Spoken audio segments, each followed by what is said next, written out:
Ngayong hatol ng Bayan 2025, may ilang mga kandidato ang pumipili ng tinatawag na armored vehicles para sa sariling seguridad. Yan ang ulat ni Denise Osorio. Isyu ng seguridad ang karaniwang binibigyang pansin di lamang ng mga politiko, kundi maging ng mga negosyante sa araw-araw.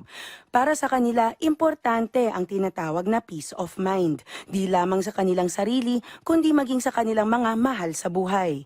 Bukod sa pagkuha ng personal security men, unti-unti na ring nakikilala sa bansa ngayon ang paggamit ng mga armored vehicles. Ayon kay Hans Tan, CEO ng Luxury Cars Manila, prioridad ng kanilang mga kliyente tulad ng mga business leaders ang kanilang kaligtasan.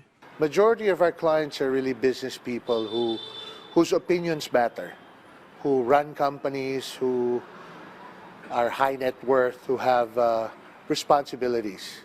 Bagamat hindi biro ang halaga ng mga armored vehicles, iba na ang usapan kung buhay na ang pinag-uusapan. Sinabi ni Tan na may kukumpara sa mga world-class armoring company ang kanilang armoring capabilities na may mas mahabang warranty para sa mas tsak na seguridad ng kanilang mga kliyente.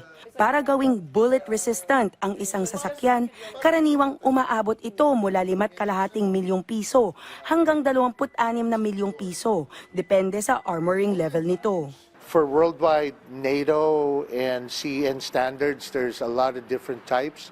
Here in the Philippines, I make it simple. There's handgun and there's assault rifle protection. Pero paglilinaw ni Tan, ginawa ang mga armored vehicles para mabigyan ng isang specific target ng pagkakataon na makaalis sa hot zone o ambush area. Tulad ng lahat ng bagay ay may limitasyon rin ang isang bullet-resistant na sasakyan kahit na nababalot ito ng steel plates at ballistic materials. You know, there's no such thing as 100% safe. That's why I hate the word bulletproof, because when you say bulletproof, it's almost like the song, right? There's no such thing as bulletproof.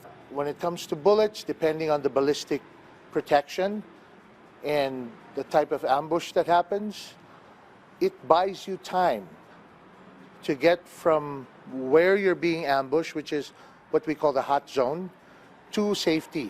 Sa huli, sinabi ni Tan na walang mas importante sa isang tao kundi ang kanyang mismong buhay.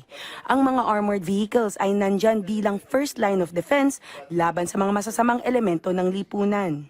We always get this phrase na wala naman akong kaaway.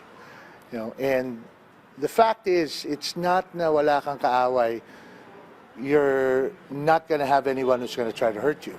You know, the worst thing is somebody's jealous of your business, somebody wants you gone. Denise Osorio para sa Pambansang TV sa Bagong Pilipinas.